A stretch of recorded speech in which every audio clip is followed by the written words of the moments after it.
Hey there, coffee lovers. Want to support your favorite creator and help end the stigma surrounding so much of the motherhood and parenthood experience? Check out my Buy Me a Coffee page. For just a few bucks, you can treat me to a warm beverage, or you can join a monthly membership to help me keep creating the content you love. It's a win-win. Just head to buymeacoffee.com/Quiet Connection Podcast and check out our options. Let's fuel our mama mission together.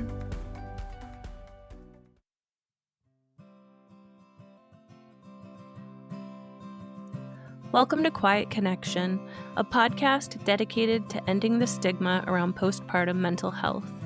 I'm Chelsea. This week, I'm making a connection with Jeaneen, which impacted me deeply and left me without words on several occasions. She shares her harrowing experience as a mother navigating the trauma of her child's medical crisis and the subsequent legal challenges. She reflects on the initial days filled with accusations, the long journey through the legal system, and the importance of therapy and resilience required to adjust to life after trauma. Here's Jeaneen. Hello. Today I'm here with Jeaneen. Jeaneen, how are you? I'm doing well today. Thank you. How are you? I'm doing okay. If you see my glasses start to fog up, we've got the wood stove cranking here in Vermont, and it's a little toasty up here, but I'm doing okay. Jeaneen, thank you so much for being here today and for navigating all of my scheduling changes. I appreciate that. But I think I'll start how I start all my episodes. I would love it if you could introduce yourself and let us know who you were before becoming a parent. Oh, wow. So, yeah, I'm Jeaneen, and I was a speech language pathologist, since 2001, and I've been an auntie since 2001 as well. And Oh, so I have wow. these two nieces who I love. They're both in college. One's going to graduate very soon, and I was very happy being an auntie. I didn't really think I needed to be a parent. I wasn't really sure. I grew up in a single family home, single parent home, I should say. My mom and dad divorced before I was two, and they're very grudge holding people. And for some reason, he thought I chose to live with my mom. And so he was never there. So it wasn't a big thing for me to have a kid. I thought growing up, I didn't have that deep desire that I needed to have children. And then, I turned 35, and then I was like, well, that time clock is ticking, and Oh, I hate that. right. And then you're like, should I have a kid? Should I not have a kid? So I had a career before I was a mom. I was a speech therapist, and in 2005, I decided I wanted to be an actor. So I moved from Honolulu, Hawaii to Los Angeles, and I did Wow. that rat race for a little bit. For almost a year, I tried doing just waitressing and acting, but I was working so many hours waitressing that I was like, I might as well just get my license in California and work part-time doing speech therapy and, be able to survive that way rather than working 60 or 70 hours a week waitressing. And then I was 35 in 2011. And, at the time I was kind of casually dating my son's father. We were together between 2005 and 2009. And then we broke up because I think ultimately we're not really lifelong compatible partners, and I think that I realize that now very much so. We're great co-parents and we are great friends, but I think romantically and in a relationship, I don't think we are the best pair to live our lives together fully. And I think in 2009, I had broken up with him because part of me realized it then. I was like, well, he doesn't want to get married. I don't know if he has the same family values that I do. Let's break up. But then, your Yeah. heart still loves him and you still are attracted to him. And so we started dating casually after about a year or so after that. And then we were like, well, he has a son who's 16 years older than our son. And so he already had a kid. So at the time I was thinking, well, does he even want kids? And he was very open to be like, well, yeah, I wouldn't mind having another kid. So I was like, well, I'm not trying to date anybody else. I'm with you right now, and let's see how this goes. So we weren't not trying to have a kid. We weren't trying too hard, but when you're just not trying, then it happens. It Yeah. happens. And so we had our son, when I was 36, and then I became like a mom, and it was a whole different world, obviously. And I had to have an emergency C-section at the time. And so it was a little traumatic. And my son's father works in the movie industry as a camera assistant. So he actually wasn't even in town when I gave birth, but he flew Oh, in the man. next day. So it was a lot going on. It was a Yeah. long labor that had, I guess they said, failure to progress. So I got to literally Mm. 8 centimeters, and then I got a fever, and they're like, we need to do a C-section. And I was like, oh, so sad. It was devastating. And Yeah. yeah, that C-section is like not so much fun. Yeah. No, I've had a No, C-section. yeah, Yeah. yeah. Too many people, I think, have had C-sections, and it's Yeah. crazy. But that was me It before is. being a mom. And, um, after being a mom, he was a wonderful child. I feel like the hospital I was at was not baby friendly. Like, it took over Mm. 24 hours to get a lactation consultant there. And, Mm. and they were like, oh, he's losing weight. He needs to be, supplemented with formula. And he was a little jaundiced, and there was a lot of stuff going on. So, yeah, Yeah. You had a lot thrown at you straight out the gate. absolutely. Yeah. I have to ask, are you still in LA? I am still in Los Are Angeles. you Yeah. okay? I know. So obviously this will be released later, but like, are you okay? The fires that are going on there right Yeah, now. we are okay where we are. We were, we were ready to evacuate a couple nights ago because there was a fire that was literally a few miles away, but they were able Yeah. to contain it, the Sunset Fire. And so that was in Hollywood at the famous Runyon Canyon. And Yeah. it was like, I have friends that had to evacuate, and I have friends who, have lost their homes in other areas of greater Los Angeles. And the fires are still going on. It's a bit crazy. I just had another set of friends who had to evacuate their home last night because the Ugh. Palisade fire was going into Encino, Yeah. and they were just, they had to get out. So it's still going on. It's a little bit chaotic this week. And it's Yeah. schools are out. That we're out this week, and hopefully they're going to be back in, because I had to take off of work, and it was just a lot. It's a lot for parents, a lot for people. Yeah. Well, like, I know they always, one of the rules of podcasting is like, don't date your podcast, like, don't talk about things that are happening. But I'm like, no, that's important. And I also want to acknowledge, like, holy crap, like, thank you for meeting with me today, despite all of the craziness that's going on there. My heart is with you guys. Like, I cannot imagine. Oh, it's Um, crazy. It's absolutely yeah, crazy when you see the footage. It's like there's drone footage over the Palisades, and it's just flattened, just burnt to the ground. yeah. It's crazy and it's happening so fast and yeah, so I worried obviously I can't keep track of everywhere that my guests are from, but as soon as you said LA, I was like, "Oh my gosh, I hope she's okay and I hope she's not stressing about doing this while stressing about that." So, I'm glad that you're safe. I hope you continue to remain safe. Um, but oh my gosh, okay. Well, that aside, let's get back to your parenting journey. So yeah, you're a lot was thrown at you right out the gate. So you and your co-parent weren't necessarily like, I don't even know how to describe it. Well, you self-described as like you didn't necessarily picture yourself being a mom. It wasn't like one of the dreams that you had.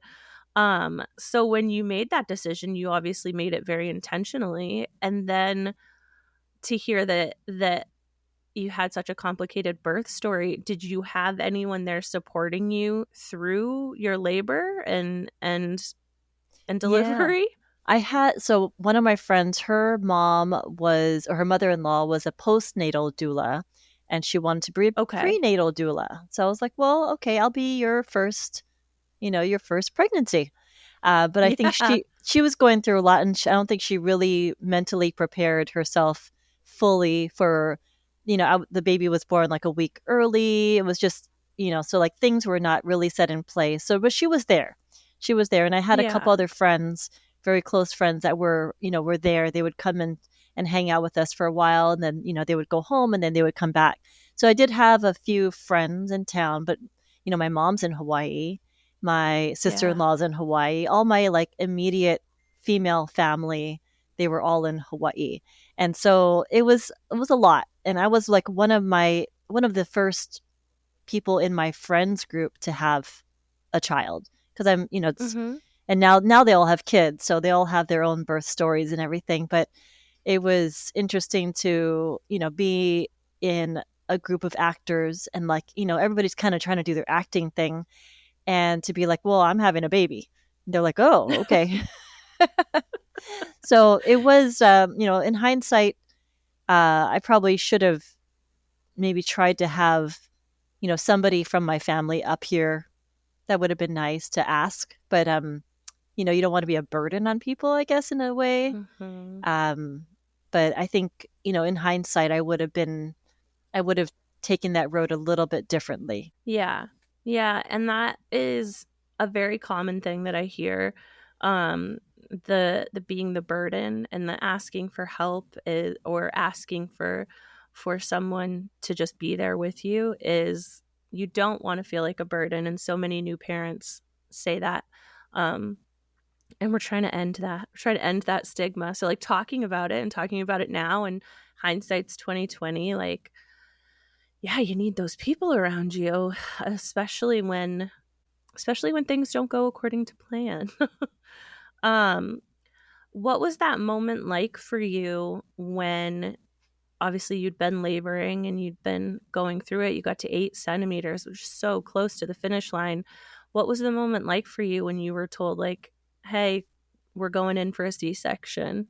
Oh, it was heartbreaking. I like called my son's father and was breaking down. I was like, I really I wanted to do as much of a natural birth as possible, So I waited. I think one of the things I should have waited on is that I let them break my water, because I was having Mm, contractions, and then they broke my water, and then they were giving me the Pitocin, and I didn't realize it was like they were increasing the dose. So the contractions were getting stronger, and then I needed an epidural and all this stuff, and I felt like I wasn't in control of where the birth was going anymore. And mm-hmm. then I got a fever, and they were said, when you have a fever, it's a high risk for the baby. So as soon as I got the fever, they're like, we're going to do the C-section, because you're no longer. His head was kind of facing a little bit turned, so it wasn't progressing any further. So Yeah. I understand why we had to do it, but it was very heartbreaking, because you get so far. It's almost like finishing that marathon, almost finishing the marathon. They're like, oh, you got to stop now.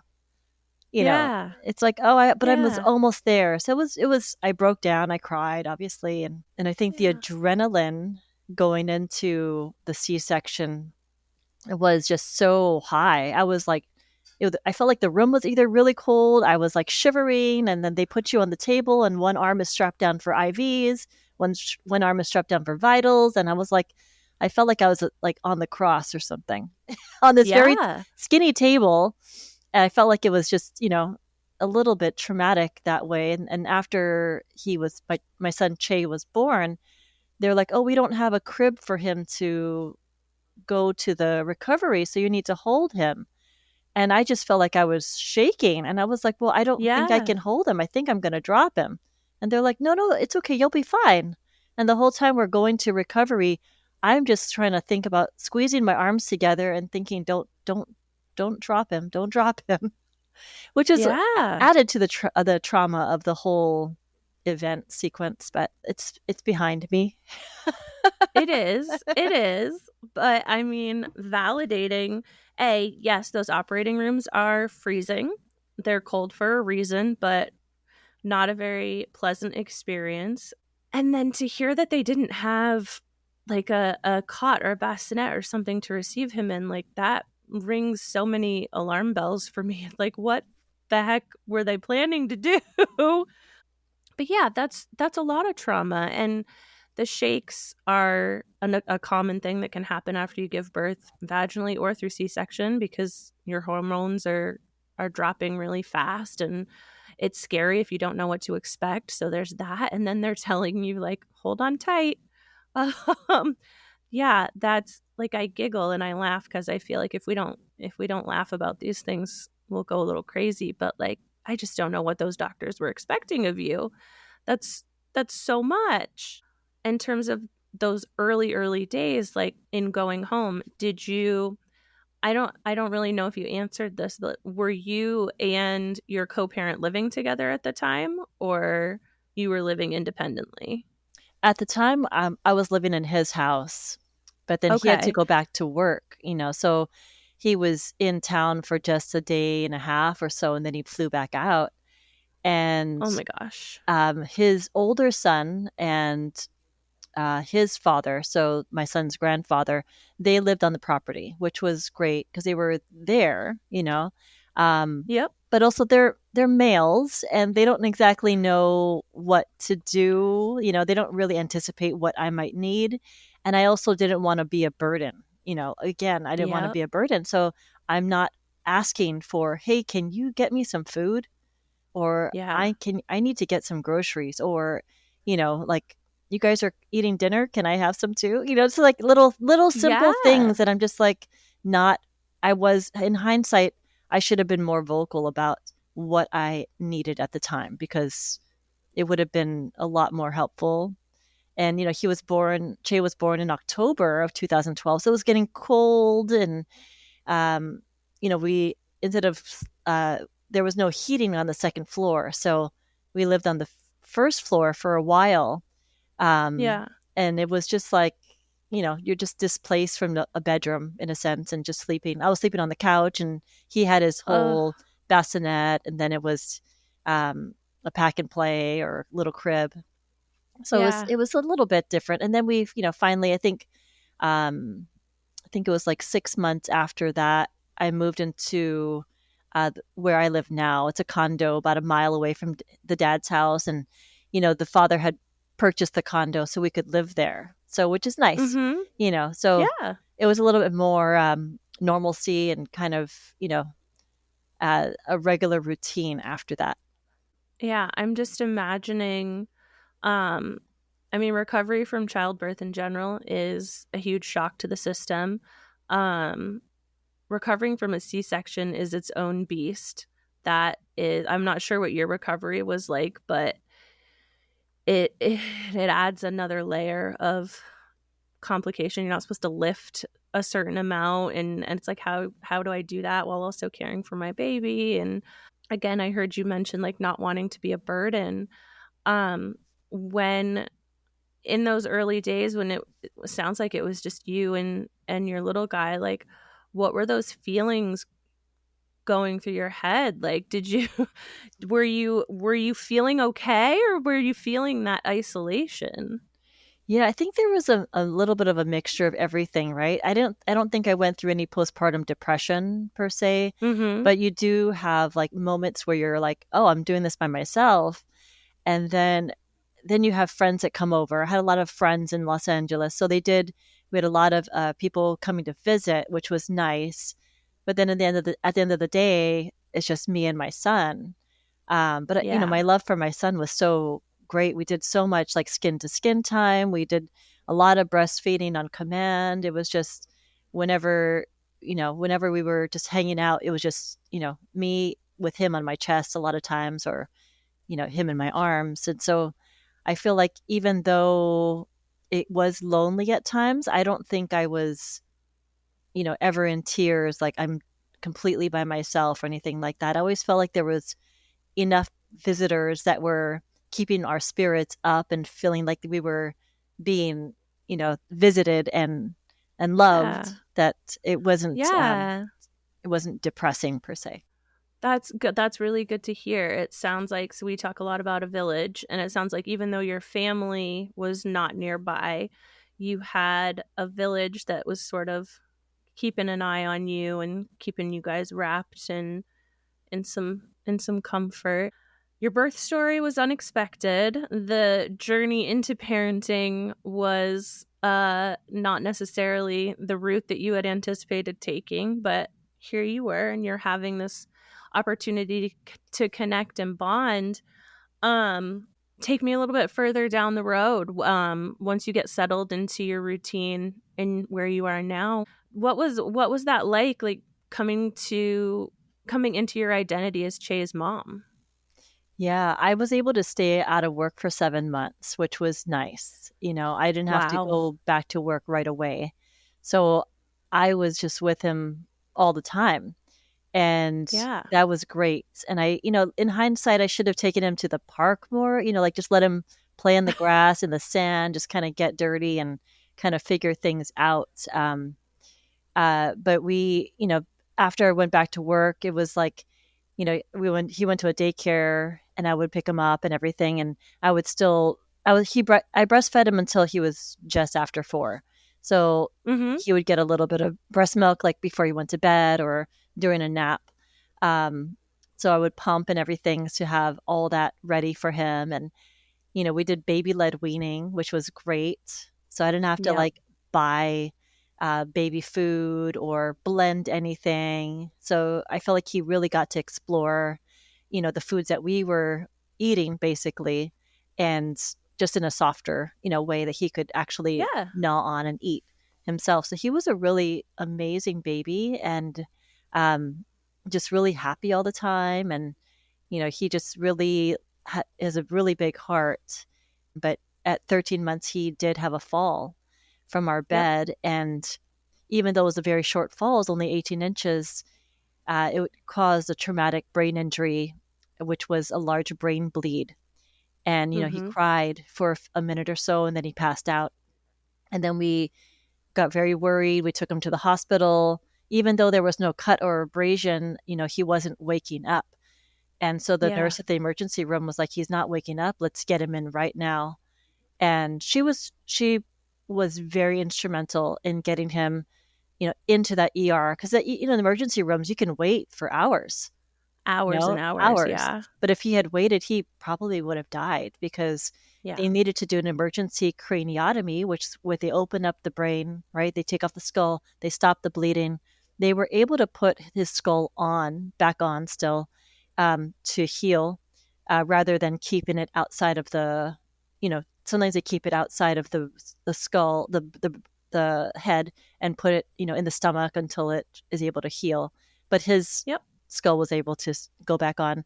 Um, but unfortunately, a few days after the craniotomy, the swelling in the brain caused a stroke on the same Mm. side of the brain. So it was the left side that he had the brain bleed and the craniotomy, and then the left side of the stroke on the brain, which caused the right side of the body to, become paralyzed, right? So he wasn't able to utilize his right arm or hand, his left leg or foot. And then he has, because of the fall, they call it hemianopia. He only sees midline to left in both eyes. So he lost peripheral vision in both eyes. And the doctors said he might never walk or talk, so that was a whole other thing. You have this baby Yeah. you love so much and he's developing, which seems normal, right? Normal developing up to that point. And then he has this accident and then it changes your world completely. Mhm. And, I was going through shock because it seemed like it was a very short fall. Like, how could this happen? Um, Dad was breaking down in the emergency room. A social worker asked me if, do you want to sit down and talk? And I'm watching my son literally getting intubated in the emergency room and being rushed off to have his craniotomy. And I Yeah. asked her if we could have some time. Can we just have some time? Like, I don't want to talk right now. And Yeah. in her report, she wrote down that I was a cold hearted mother. Oh my gosh. I think she was instrumental in calling like child and family services, saying that I think, this family tried to hurt this child. And then there was like a Ugh. whole, 20 months of trying to get custody back because they literally didn't, they were doing investigations. They couldn't prove anything per se, but they felt this child was endangered. And so they Mm-hmm. took custody away from us. And I wasn't allowed to be alone with him for 10 months. Oh And, my gosh. we lived in the hospital for 3 months after his injuries. And, um, I stayed at the hospital every night for 3 months, except for one night where, his father's mother, so his paternal grandmother said, why don't you go home? And I did. I slept at home for one night. But other than that, I Yep. slept in the hospital. And Yeah. it was a whole other trajectory that we went on. And, now Che is 12 and he still has a lot of physical and intellectual um, disabilities that he needs to overcome. He doesn't use his right arm or hand functionally. He can run, he can climb stairs, but he still kind of doesn't know where that right foot is in space, so he Mm-hmm. still might fall every so often, or, he can't keep his foot on the bike pedal without being strapped in. But he can, Mm-hmm. his dad is great working with him physically. And so he has like a stationary bike, and, Che can hold on to the stationary bike, but if we were just doing a regular bike, his hand might just come off of the handle. So there's a lot Mm-hmm. of things that he needs to work on, but, the doctor said that he might never walk or talk. And thankfully, he got speech therapy every day, whether he knew it or not. And, dad's great. Having a mom as a speech therapist. Yeah. And then having, his dad there to, be able to physically get him to work on different things. And, we got him early intervention therapies as soon as we left the hospital.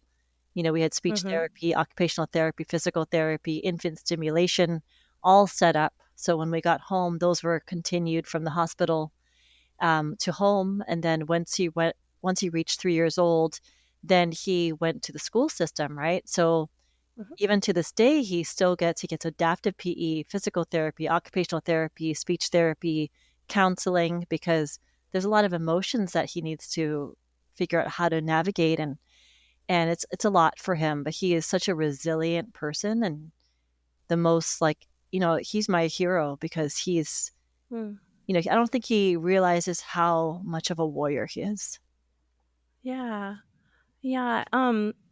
So I always say this to families who have kiddos who are either medically complex or experience some form of physical or intellectual disability. Like, I worked in intensive special needs special education for 10 years, and my heart, like, as soon as I hear that, my heart just like opens wide open, and I want to like wrap you guys all in and be like, I don't understand it from a parent perspective, but I understand it from this perspective, and I know how hard you guys work and how hard your kids work.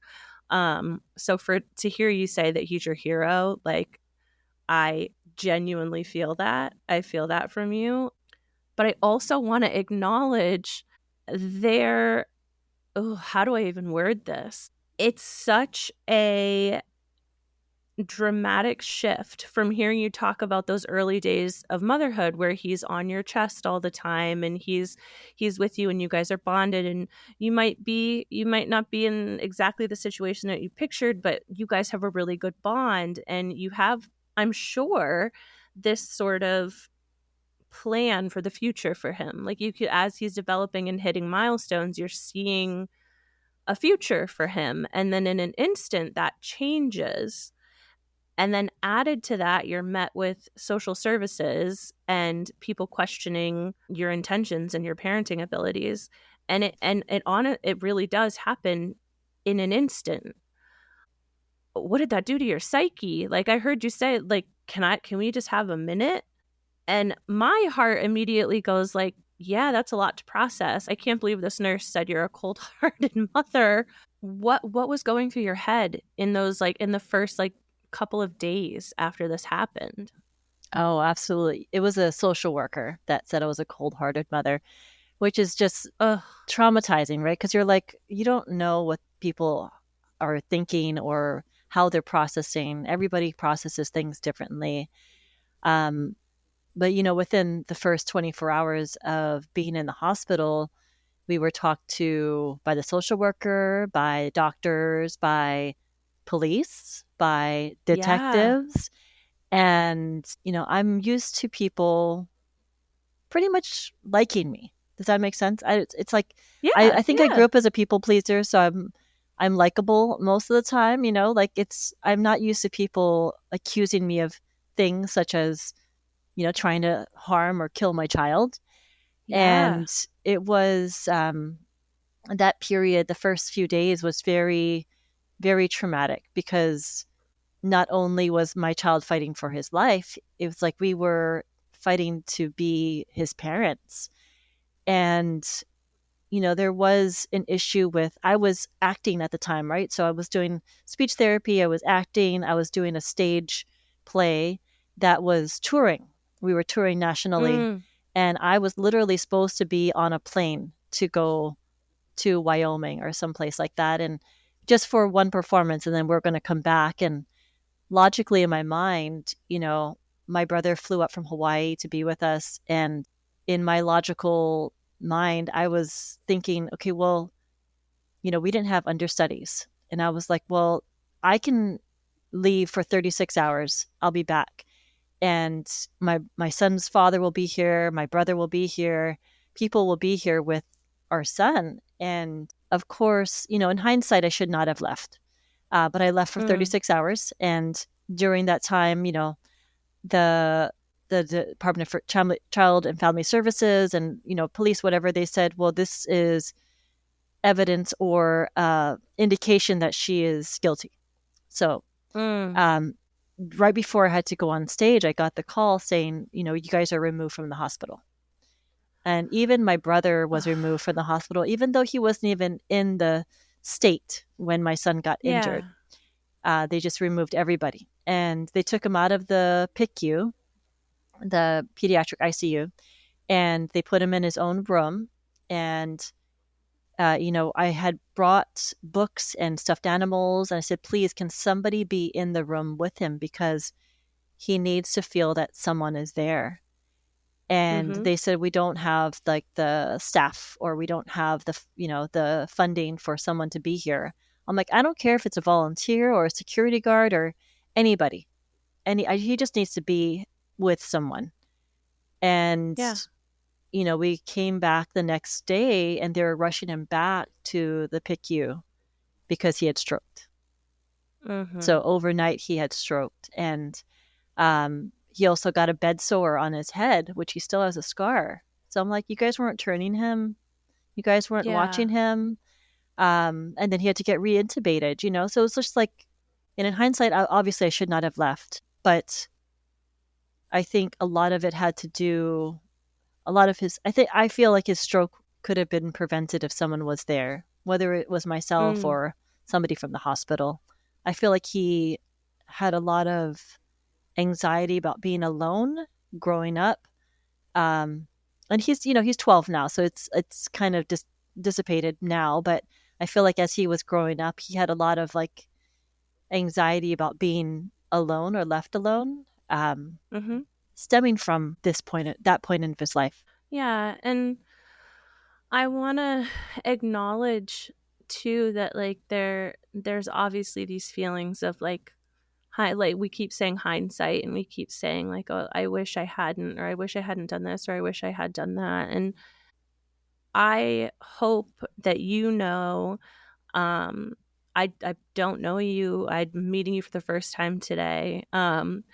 But I hold no judgment. And when you're telling your story and when you're talking about it the way that you're talking about it, like, yeah, my logical brain, like, you're not, when you're in that situation, there is no logic. And so for you to think, like, well, I have to do this performance, like, this is an obligation that I have, and he's safe, like, his father is here and my brother is here, like, I don't look at you and I'm not speaking to you and I'm not hearing cold-hearted mother and I'm not hearing mother who abandoned her child. I cannot possibly imagine what that experience was like or could be like. And but then I also hear you speak about who he is today, and I'm sure we'll get into it, but like that speaks to your power and your resiliency as yourself and as his mother. um so yeah, I don't know, I'm like sending you a mental hug right now. Thank you. um well, really, because I understand this is so intricate and you will know this more than I will, but like I understand that there are policies and procedures that children and family services have to like go through, and we obviously want to protect our children and whatnot, but I feel like there are situations in which people are so quick to judge. And it sounds like this is what happened. And it's so unfortunate because not only does it affect your child, it affects you, it affects your family, it affects everyone. So when you asked me earlier if I read your book or if I looked things up, I specifically do not do I do as little back research as I can because I want to get to know my guests in the moment, and I want to get to know you authentically. And so, yes, I did know that your son had a fall because you let me know ahead of time, but I wanted to hear your story and have no preconceived notions. And yeah, this is only like the second or third time that I've ever said this that I'm like at a loss for words. Um it's not pity, it's pure empathy to hear you talk so beautifully about, even though you went through birth trauma, even though you went through a situation that you couldn't foresee, that you had such a strong connection with your child, and then to have it all change in an instant and have everyone be looking at you and pointing fingers at you. Like I have no words. I have no words. Um, so you're going through an impossible situation. And again, you said you had friends in the area and you had your brother was there for a little while, but this was a long process, right? In terms of like he was in the hospital for quite a long time.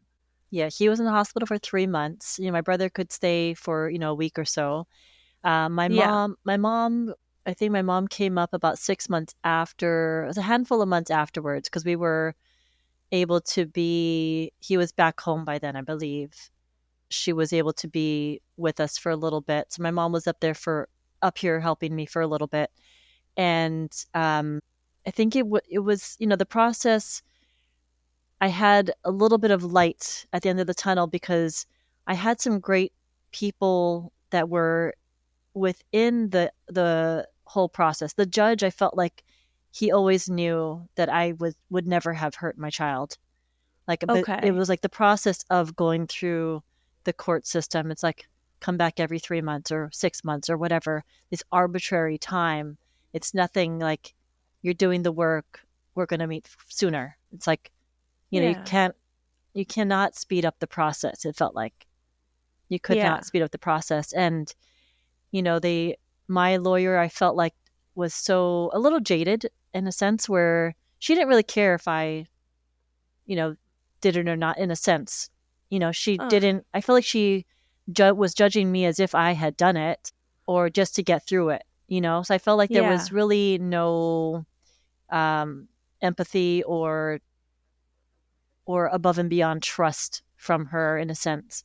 um they said, oh, the process will go faster if you claim no contest, right? Because if you say like, Oh, so I yes. was like, well, if it's going to go faster, then let me just say no contest. But that's, saying like you're basically saying you're guilty but not guilty in a sense. but Right. but I just wanted to Right. go faster because I wanted to be reunited with my son. And so I don't know if that was the right thing to do, or right thing to counsel me to do or not. But one of the things I had to do was go through counseling or therapy and parent training. And Yep. one of the social workers, he already knew, seeing me and talking to me, what kind of person I was, and seeing our family dynamic and seeing our son. And he was great. So he was very instrumental in keeping me sane because, Yeah. for part of it, my son's dad was very angry, and I'm up here with his family. His mother was living in France for a bit, and she was able to be between Los Angeles and France. And so she actually stayed and was our son's guardian. So she was here helping us take care of our son. So he never had to go to foster care, thankfully. Um, Yeah. but she also was difficult during that time as well. So Mm. um, to go through it and not have my immediate family here was very hard. But I had friends that were very helpful, and I had, like I said, the social worker that was also helping me with the parent training and the counseling. That was very instrumental in helping me talk through some of the dark parts of my life at the time. And I Yeah. always say that that was like the darkest part of my life ever, having to get through that. And coming out the other end, it's like, if I can get through that, I can get through anything. Yeah. And so when I think about, challenges in life, I always have to think about what we were able to get through, and that nothing will knock us down as hard as that. Yeah. You sort of mentioned it a little bit, but did you find therapy helpful? Was that something that um like in processing everything that was going on? It was very helpful because, when you talk to your friends, they're always going to be on your side, Yeah. for the most part. They're always going to empathize with you. And being able to talk to somebody who is more objective rather than giving, siding with you or whatever, it's like it was nice to have this soundboard to bounce words off of, whether they made sense or not, right? Because sometimes you're just saying things because that's what's coming out of you, and they're helping to make sense of what you're saying, in a sense, and kind of guide you to look at the positive and how to move forward from that point to the next point, and forward. Yeah. I'm so glad that was beneficial for you. Is that something that you continued, or did you sort of feel like, for a lot of people, so we talk a lot about seeking a therapist or seeking therapy and mental health and all of that. For some people, it's totally cool. Like you go for a little while and then you're good. For other people, it's an ongoing thing. Is it something that you continued, or are you at a point in your life where you feel like you can process on your own? I didn't continue it after that, and I feel like I am fairly good now processing things I'm going through. I think I've done so much personal development from that, and since that, I have friends that see therapists on a regular basis, and Mm-hmm. sometimes I think, well, maybe it'd be great to touch base with somebody, but at this point, I feel like I'm okay. Yeah. And that's good to hear. And it's good to hear, like you saying too, like um with everything that you and your son and your family have been through, like it's one of those things where you're like, if we can get through that, we can get through anything. So I guess I kind of want to talk about the journey beyond, the journey past that, when you were finally able to get him back home and things like get back on track. Did your visions of his future change, or did you just adjust? Oh, I think it's always changing, as far as like, when he was still little, he needed so much therapy, and we didn't know Yeah. what the cognitive implications were, right? He is able to, and he was in a special day class for special education, right? So he was with other special needs children, and then he was able to socially interact. He's a very loving child. He loves to interact with other children. And, then COVID hit in 2020, right? And then we Oh, went to Zoom yes. school. And right before Zoom school, we had actually gotten into a charter school. But we're like, we're not gonna put him into a charter school if it's just going to be Zoom school. So we kept him in the Los Angeles Unified School District school. And then when we went back to campus in third grade, the teacher didn't show up. And so What? the teacher did not show up. So for the first 2 weeks, they had 7 different substitute teachers, and they finally found somebody to stay long term. But it was like, by that time, it was like October, November. And, so they were having these short term subs, and it was like there was no communication from the school. He was in the special day class, and I felt like they never sent home homework. They never sent home communication. It felt like they were just babysitting him. And so the charter school that we had gotten into reached out in the middle of third grade and said, we do have openings for third grade if you would like to attend. And, academically, I knew that he would still need a lot of help, but socially, I wanted him to be able to be with normal developing peers. So in third grade, we switched over to Citizens of the World in Hollywood, and they're a great charter school. And now he's in Citizens of the World Middle School, Silver Lake. And so he's in a regular ed school with special ed resource services. Unfortunately, about 3.5 years ago, he developed seizures. And so he has a one-on-one adult support person for safety, because not only for the seizures, but because of his peripheral vision loss. When he was little, we had a one-on-one because he would run into things or he might fall. And then as he got older, he needed a one-on-one because, he might have a seizure and hurt himself. So he does have a one-on-one adult support person there, and he continues to get all of his services that he needs. But, he's been able to thrive, I feel, socially. It's hard to make friends, especially in middle school, and to keep friends. And so there's the counseling part. Like I said, he gets counseling. I think the counseling definitely helps. And, he thinks of the adult support people as his best friends at school, which is kind of cool, kind of like, oh, sad.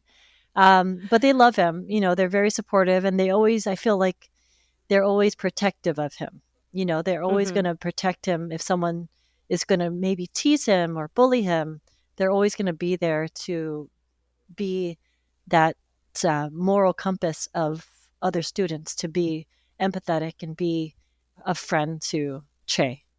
I love that. I am, my background is in inclusion, and so having our high needs kids in the classrooms, and not just in a special ed classroom all day. So like, I know what that's like. I've been that buddy. I've been that teacher. I've been that. So it makes my heart happy to hear that he's having a positive experience, even though middle school is hard.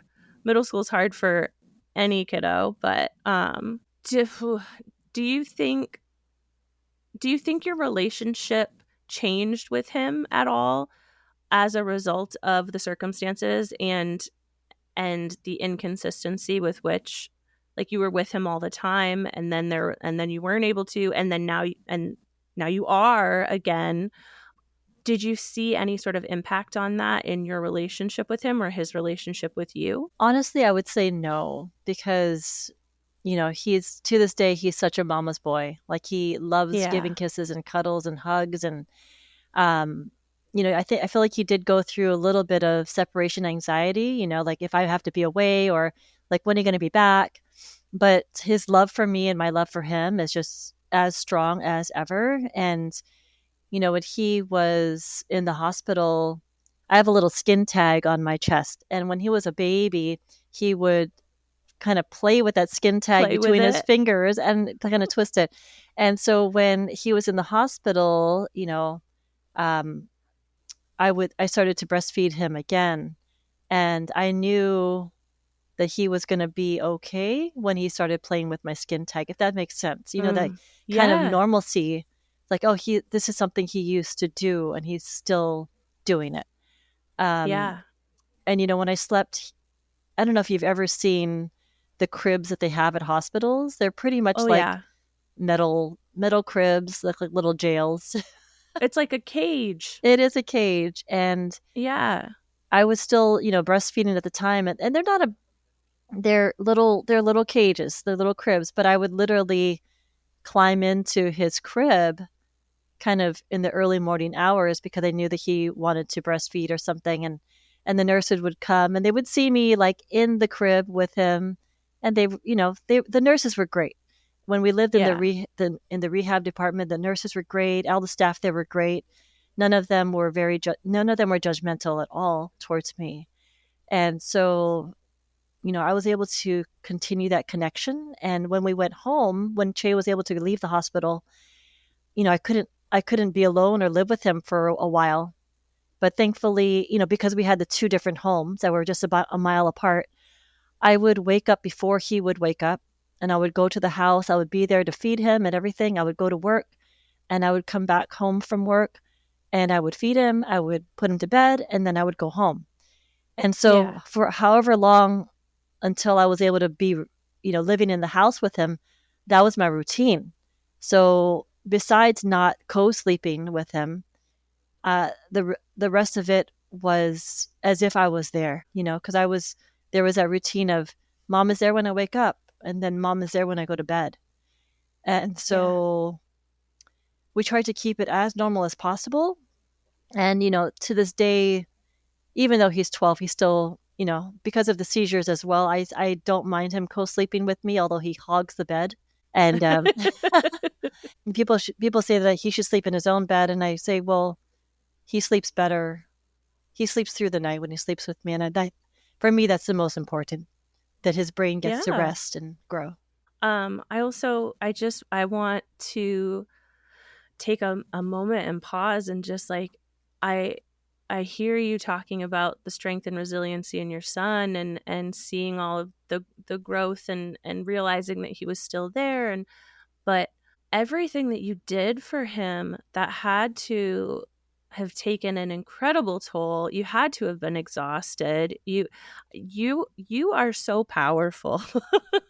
I want to acknowledge that, and I want you to hear that from me, like, and not in a condescending way. Like, you are so powerful. You created a normalcy for him while you were grieving a circumstance that was beyond your control, and you were dealing with the legal system, which is never an easy thing, and you're watching your son go through something that no parent should have to experience their child going through, and you still managed to be there when he went to sleep and be there when he woke up and breastfeed him when he wanted to breastfeed. And I cannot even begin to imagine the toll that took on you. But I'm sitting here with you today, and you're not a broken person. You're talking about your life, and you're talking about your son with joy and with I don't know if hope is the right word, but like your version of normal. You guys are a family, and you're doing the thing. You know what I mean? So yeah, I hope that is received okay. Like I am in awe. I'm in awe of your resiliency. I think huh, this is a tougher one than I thought it was gonna be. Like, I'm emotionally like um I know I've said it a million times, but I really do. I just want to like wrap you in a big hug and be like, you're doing the excuse my language, but like you're doing the damn thing, mom. Like, you're doing it. I guess where I'll bring it, while this situation was unique, and not one that is going to be like a super common thing that most families find themselves in. Accidents happen or medical complications happen, and there are lots of families that are experiencing watching their child go through something difficult while also trying to navigate that themselves. What message would you have for those families who are navigating something similar to what you guys went through? I would have to say, when you are going through something deep and dark and terrible, to think about your child and really make them the focus of your action and your love, because at the end of the day, it's all about the child, because if the child gets better, you get better, Mm-hmm. and put action into your, they say that if you are going through a depression, the best way to fight depression is through action. And Mm-hmm. to find out what you can do for your child, and don't be afraid to ask for help from your Mm. friends, from your tribe, because I couldn't have done it, without other people around me supporting me, whether it was actually physically supporting me, like helping me out and do things, or just from a distance mentally. I could feel their support and love, and them knowing that what kind of person I was really just dissipated the feelings that I was unworthy from other people that, were going, whether the court system or the whatever Department of Family and Children Services people, all that. Yeah. Yeah. So focus on your child, and don't be afraid to ask for help from your tribe. Both incredibly powerful things and things that will make a world of difference.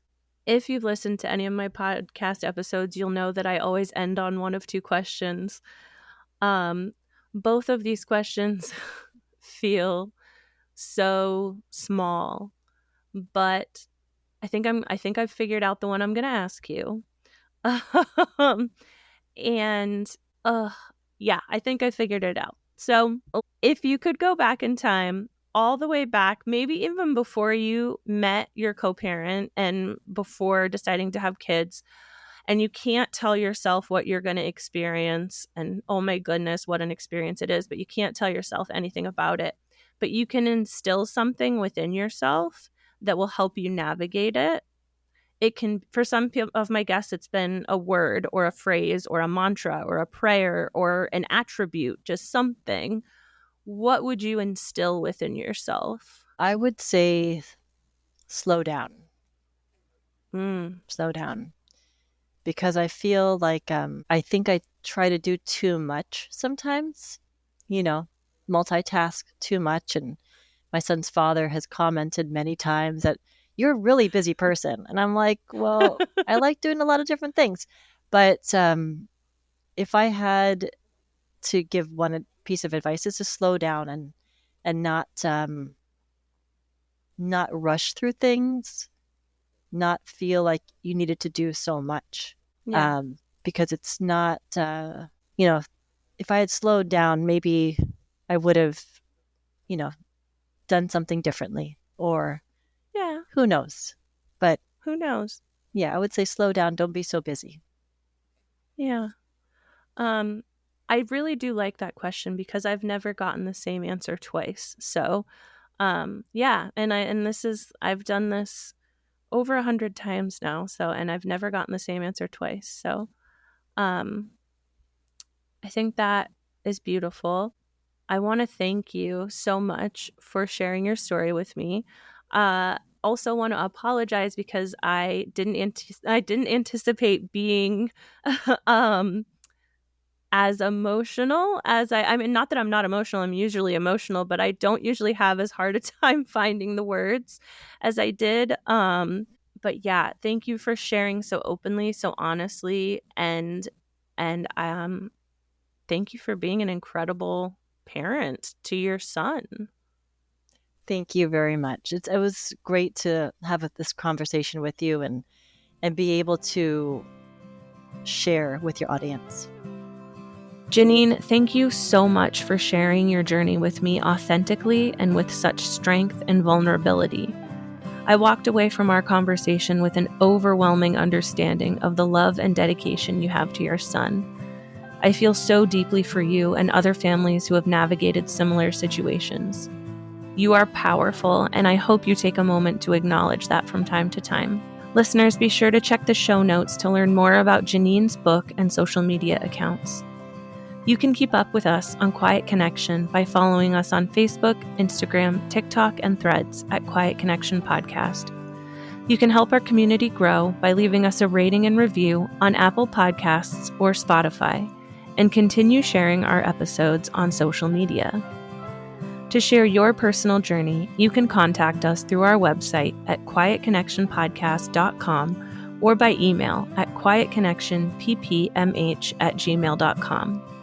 Join us next time when another story is told and you realize you are not alone. I see you.